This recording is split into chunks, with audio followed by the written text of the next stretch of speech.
Dios les continúe bendiciendo grandemente. Quien les habla, la hermana Lady Arbelo Terán, seminarista del Centro Cristiano La Fría, Estado Táchira, Venezuela, con el tema el suicidio. En la palabra de Dios, en la Reina Valera 1960, podemos encontrar en el libro de Éxodo capítulo 20, versículo 13, el mandamiento de la ley de Dios: no matarás. El suicidio es un acto fatal con el cual el individuo busca quitarse la vida.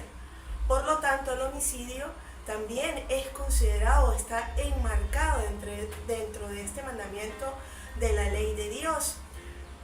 En un poco haciendo un reencuentro de lo que es la reseña histórica, Grecia y Roma recomendaban el suicidio como una salida regia al sufrimiento. Asimismo, en el año 542, en el Concilio de Gales lo declara como un acto inspirado por posesión diabólica que traía como consecuencia a sus familiares el rechazo, la confiscación de sus bienes, y asimismo enterraban a los difuntos en los caminos como una actitud de repugnancia y de rechazo hacia este acto. En el siglo XIII, Tomás de Aquino se refirió al suicidio como algo despreciable ante los ojos de Dios, indicando que el mandamiento no matarás también se refería no solamente al homicidio, sino también estaba relacionado con el suicidio. En el siglo XIX se le relaciona con la alienación. ¿Y qué significa esta palabra alienación? Es una limitación o un condicionamiento en la personalidad del individuo. Por lo tanto, en el siglo XX se convierte en un tema de investigación psiquiátrica y psicoanalítica relacionado con la estructura familiar y psicológica propia de la persona. Como consejeros de Jesucristo no escapamos de esta realidad. Por tal razón debemos capacitarnos, saber cómo abordar este tema, en primer lugar a la luz de la palabra y profesionalmente, ya que seguimos creyendo que la fe en Jesucristo es el comienzo para una vida con sentido y que la palabra de Dios nos da las herramientas para darle esperanza al ser humano. No podemos desescatimar que el suicidio existe desde la antigüedad, pero que este está relacionado directamente con aspectos sociales, culturales, religiosos, existiendo motivos, medios y significaciones que desencadenan por algunos factores en lo social, como lo son crisis de valores éticos y morales, crisis y vaciamiento de la religión, el aislamiento, la soledad, muchas veces las crisis económicas por las cuales pudiera estar atravesando este individuo. En realidad, no existe una justificación para el acto suicida. Es considerado un fenómeno psicológico. Entre otros de los factores que más influyen, aparte de los factores psicológicos, los factores y desencadenantes espirituales, encontramos el factor social. Por eso debemos como consejeros tener presente, poder determinar dichos desencadenantes. En el simposio realizado en Viena en 1910 se destacaron los siguientes aspectos: sin que su muerte sea deseada por otra persona, nadie se mata, excepto aquel que tiene o quiere matar a otros, y nadie se mata sin que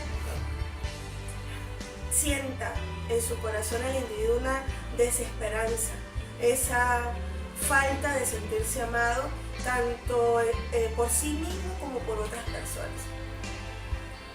El psicoanalista Feniche, en su libro Teoría psicoanalítica de la neurosis, menciona que las causas más frecuentes del suicidio es que la persona se siente presa de sus emociones y siente una necesidad de liberar todas esas emociones a cualquier precio.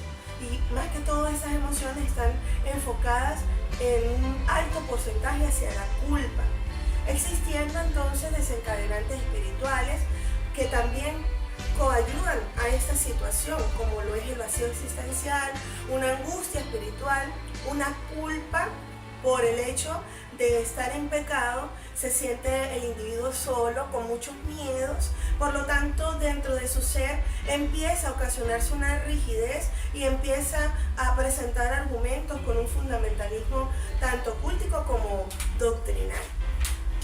Como consejeros de Jesucristo es importante que nosotros podamos distinguir en el individuo qué está generando, qué está desencadenando esta situación.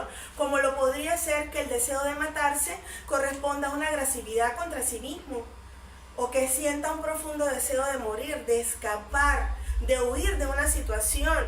El deseo también pudiese ser de ser matado, que corresponden a sentimientos profundos de culpa en él. Freud nos hace mención en este referente a que la persona en este acto suicida tiene impulsos agresivos contra sí mismo y tiene cambios de conducta drásticos como lo son. Lo que antes amaba, ahora lo odia. O tal vez hay una situación externa que está generando esta agresión en él y en búsqueda de liberar esa agresión, el individuo la descarga en contra de sí mismo, haciéndose daño y llegando a este acto fatal. En el contexto bíblico podemos conseguir hombres que tomaron su vida, más que todo enmarcado en un contexto de guerra, dentro de los cuales tenemos a Abimelech, que para evitar morir le pide a su escudero que lo mate. O Saúl, que también le pide a su escudero que lo mate porque él por sus propias fuerzas no pudo darse muerte. Ahitofel, que en una situación de pérdida se ahorca. Zimri puso fuego a un palacio y se suicida quemándose en él. Y Sansón recobra sus fuerzas y decide morir junto a sus enemigos los filisteos. Todo esto dentro del contexto de lo que es el Antiguo Testamento. Ahora bien, en el Nuevo Testamento, Judas Iscariote, preso de su culpa, preso de su inseguridad, también vende a Jesús y decide también tomar su vida. Para finalizar, es importante tener las siguientes consideraciones al momento de ser consejeros, al momento de poder otorgar una entrevista pastoral.